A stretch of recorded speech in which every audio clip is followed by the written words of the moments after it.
Oke, halo semuanya, jumpa lagi di Story Anime. Kali ini kita akan menceritakan alur cerita dari film yang berjudul Summer Wars, ketika AI atau bot dalam game memiliki kecerdasan sendiri. Nggak usah lama-lama, mari kita masuk ke alurnya.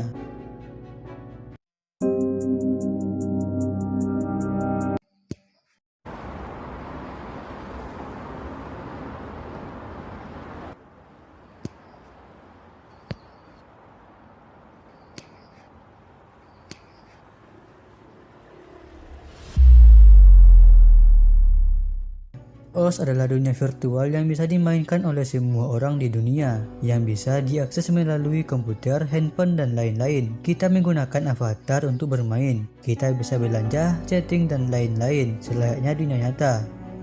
Ada berita bahwa satelit Arawasi berpindah orbit dari mengelilingi matahari ke mengelilingi bumi.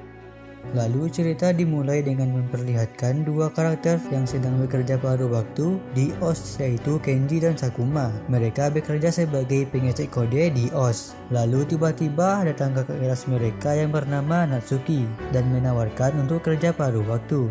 Lalu Kenji menawarkan dirinya untuk ikut, tapi Sakuma melarangnya karena ia tidak bisa meninggalkan pekerjaannya. Lalu Natsuki mengatakan bahwa ia hanya ingin mengajaknya ke desa. Sekarang malah Sakuma yang mengangkat tangannya. Tentu Kenji juga mengangkat tangannya. Lalu Kak Natsuki bilang ia hanya akan mengajak satu orang, dan akhirnya Kenji lah yang dipilihnya.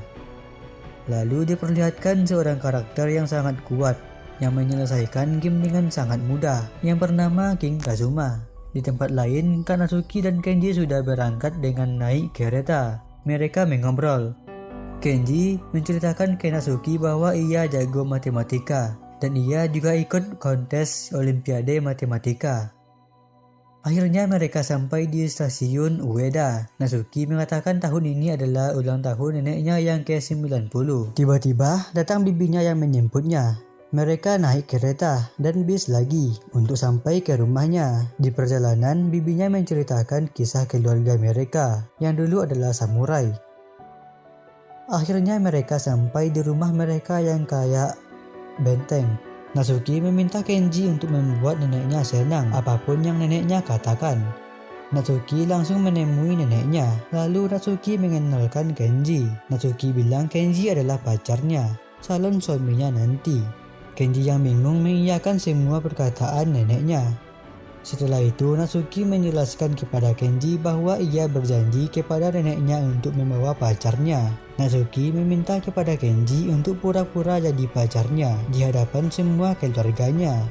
Kenji menolaknya, tapi Natsuki terus membujuknya, dan Natsuki juga memalsukan kisah hidup Kenji. Dan anggota keluarga mereka datang satu persatu. Ada yang polisi, nelayan, dan lain-lain. Dan juga ada yang menjadi pemain baseball. Malamnya, Natsuki memperkenalkan ke Kenji semua keluarganya yang tak terhitung jumlahnya. Dan mereka semua memuji status Kenji yang tidak pernah ada. Dan mereka menceritakan kisah keluarga mereka yang dulu adalah kesatria terkuat. Setelah itu, Kenji menelpon dengan Sakuma. Karena keasikan menelpon, Kenji tersesat di rumah yang besar dan kayak labirin. Ia melihat salah satu anggota keluarga yang tadi tidak ikut berkumpul, tapi ia mengabaikan perkataan Kenji. Ia pergi ke kamar mandi. Setelah mandi, ia melihat beberapa orang yang sedang marah-marah. Ternyata itu salah satu anggota keluarga mereka yang bernama Wabisuke, orang berandalan yang hilang selama 10 tahun. Walau semuanya marah, tapi neneknya tetap menyambutnya dengan hangat, dan juga Natsuki yang tidak membencinya. Dan ya, tentu saja mereka menerimanya di sana. Dulu Wabisuke menjual tanah neneknya dan lari ke Amerika. Malamnya saat tidur, tiba-tiba Kenji mendapat sebuah pesan aneh berupa angka-angka. Karena rasa penasaran dan ia juga suka matematika, ia mencoba memecahkan kode itu. Ia mengerjakan semalaman dan akhirnya ia berhasil. Dan lalu ia langsung mengirim hasilnya ke si pengirim tadi. Keesokan paginya, Kenji dibangunkan oleh anak-anak di sana, dan mereka membawa Kenji ke depan televisi. Dengan sangat terkejut, Kenji melihat dirinya di televisi sebagai buronan karena telah meretas keamanan OS dan mengacaukannya. Butuh waktu untuk memperbaiki OS lagi. Kenji mencoba login ke akunnya di OS, tapi tidak bisa. Dengan panik, ia langsung menemui Ikezawa untuk meminjam laptop, tetapi masih tidak bisa. Lalu Ikezawa menyuruh menelpon customer support, tapi tidak bisa tersambung karena akunnya sudah dibajak. Sakuma menelpon Kenji melalui telepon rumah, dan Kenji menjelaskan bahwa bukan dia yang melakukannya ke Sakuma. Sakuma mengatakan kemarin ada email aneh. Keamanan OS dikunci menggunakan 2506 kode. Tidak mungkin ada yang bisa memecahkannya dalam satu malam. Dan Kenji baru sadar bahwa itu memang salahnya. Ia kira itu hanyalah semacam soal matematika. Untuk sekarang, Sakuma membuatkan akun baru agar Kenji bisa login. Saat masuk, Kenji melihat karakternya, dan Kenji mencoba meminta untuk akunnya dikembalikan. Lalu tiba-tiba Kenji dipukul. Ternyata semua sistem sudah dijadikan arena tempur, dan karakternya ingin menghancurkan akun Kenji. Lalu Ikezawa langsung mengambil alih. Ternyata dia adalah di balik karakter King Kazuma, dan ia langsung menendang si karakter. Ia lari dan Ikezawa mengejarnya. Akhirnya Ikezawa berhasil menangkapnya. Anak-anak mengganggu Ikezawa dan karakter itu lepas. Karakter itu memakan beberapa karakter lain dan ia berubah kayak perkasa dan style dewa gitu. Dan ia juga sangat kuat. Ia menghajar Ikezawa sampai KO dan untungnya Kenji membawa karakter Ikezawa kabur sebelum dihancurkan. Sakuma mendapat info bahwa karakter itu bukan dikendalikan manusia, melainkan ia adalah AI atau bot, varietas yang masih dalam masa perkembangan yang sengaja dilepas. Di lain tempat, akhirnya semua orang melihat berita peretasan oleh Kenji itu, dan semuanya meminta penjelasan. Kenji dan Natsuki mengaku bahwa ia benar berbohong, dan kebetulan salah satu anggota keluarga ada polisi, dan ia langsung memborgolnya. Neneknya bertanya apakah itu benar-benar dia. Kenji mengatakan itu bukan dia, dan ia menikmati waktu-waktu di sini, di mana ini baru dirasakannya seumur hidup. Kenji dibawa menggunakan mobil. Si AI mulai meretas situs-situs lain. Satelit Arawasi kehilangan konek dengan bumi. Mereka terjebak macet. Si AI mengacak Google Map yang membuat macet di mana-mana. Dan beberapa keluarga yang belum datang jadi terjebak macet, dan satu persatu tidak bisa datang karena didesak pekerjaan, yang tentu saja ulah si AI. Satu persatu situs dirusaknya, Google Map, laporan cuaca, bahkan laporan kebakaran palsu. Natsuki menyusul Kenji dan menyuruh putar arah, dan mengatakan macet sampai 60 km, dan mereka kembali ke rumah. Sakuma mengatakan bahwa semuanya karena si AI. Karena semua aktivitas di dunia menggunakan OS, jadi ia bisa mengendalikan satu dunia. Bahkan dengan akun Presiden Amerika, ia bisa menembakkan bom nuklir. Kenji jadi semakin merasa bersalah. Neneknya menelpon semua cucu-cucunya untuk menyelesaikan tugas mereka masing-masing dan memberikan semangat. Tidak hanya cucunya, bahkan kepala kepolisian dan orang-orang penting lainnya. Sakuma mengatakan saat salah memasukkan sandi maka akan keluar kode-kode. Kemungkinan kode itu untuk mengambil alih lagi. Kenji mencoba memecahkan kodenya, dan akhirnya selesai. Sakuma juga mengatakan bahwa email kemarin ada 55 orang di dunia menyelesaikan kode itu, tapi tidak ada nama Kenji. Jadi ini bukanlah salahnya. Meski semuanya pulih, tapi sekitar 2 juta akun di Jepang masih belum kembali, karena AI itu masih ada. Dan jika kita berpikir pasti bisa mengalahkannya. Lalu Abisuke mengatakan tidak mungkin, karena AI itu adalah buatannya. Ia mengembangkan AI, dan militer beberapa negara mendatanginya dan ingin membelinya. Mereka bilang AI itu akan diuji, tapi ia tidak mengira akan diuji chaos. Semuanya marah. Wabisuke menjelaskan ke neneknya ini bukan salahnya. Ia menggunakan uang neneknya untuk mengembangkan AI ini, dan akhirnya ia dibayar mahal. Neneknya marah besar mendengar hal itu. Dan Wabisuke pergi tanpa merasa bersalah. Natsuki sedih karena pamannya pergi. Kenji mencoba menenangkannya, tapi Natsuki menolaknya. Nenek melihat Kenji dan meminta untuk menolongnya. Dan nenek menawarkan Kenji untuk bermain kartu Kunifuda. Jadi, jika nenek menang, Kenji harus menjaga Natsuki. Kenji tidak bisa menolak atau mengiyakan. Dan akhirnya yang menang adalah nenek. Kenji terbangun karena ribut-ribut. Ternyata neneknya telah meninggal.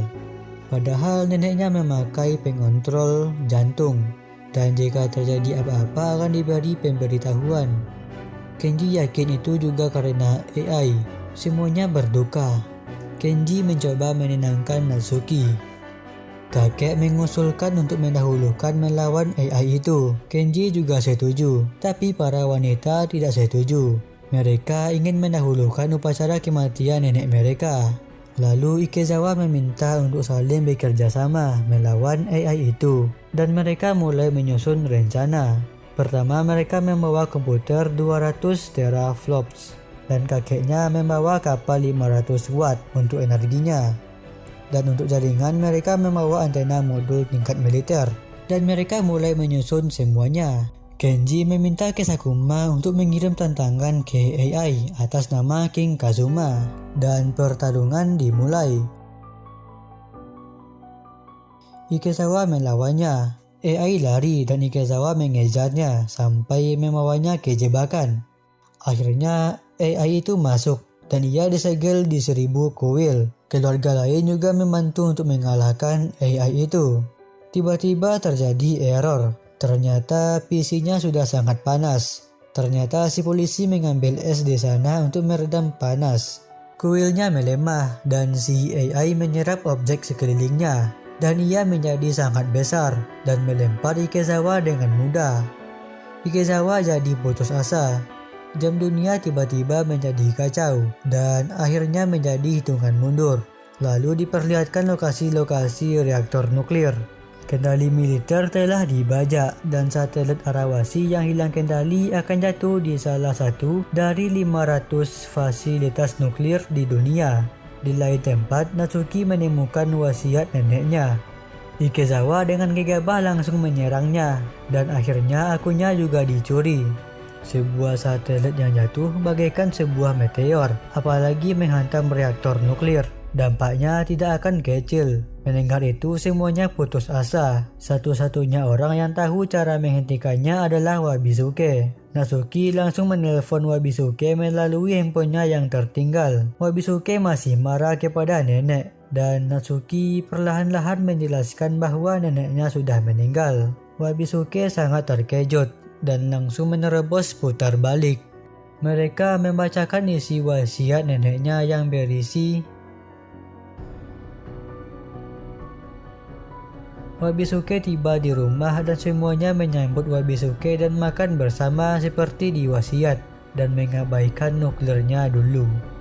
Kenji punya ide, AI itu suka game dan Kenji ingin mengajaknya duet sekali lagi tapi dalam permainan kartu Hanifuda. Dengan taruhan 26 akun. Dan sementara Natsuki mengulur waktu, Wabisuke mencoba menghancurkan AI itu dan rencana lain untuk mencari satu akun yang dapat mengendalikan jatuhnya satelit itu. Babak pertama dimenangkan oleh Natsuki, babak kedua dan seterusnya. Dan Natsuki terus meningkatkan taruhannya dan dalam waktu singkat Natsuki berhasil mengambil 300.000 akun.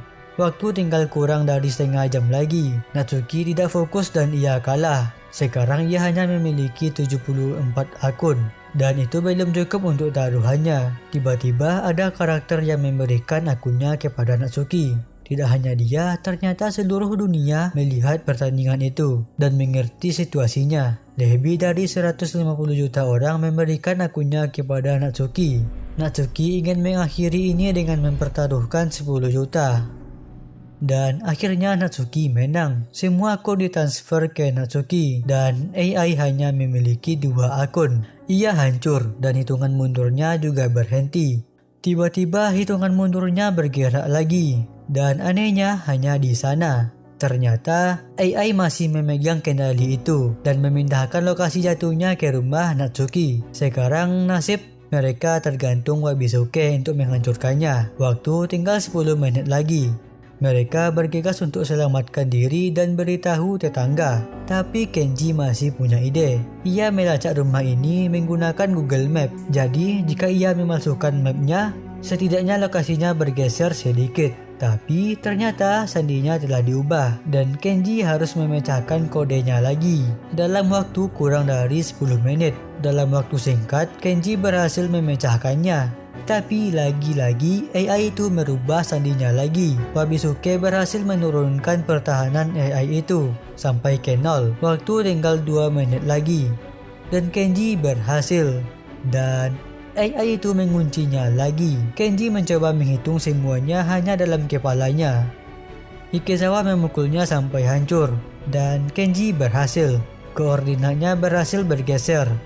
Dan tidak ada korban jiwa.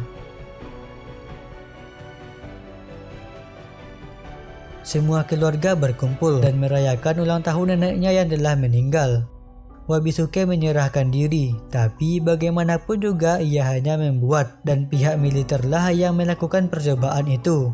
Kenji dan Natsuki berpacaran dan diterima oleh sekeluarganya dan tamat. Terima kasih sudah menonton, jangan lupa subscribe dan pastikan nonton alur cerita film terbaik lainnya di sini. Terima kasih.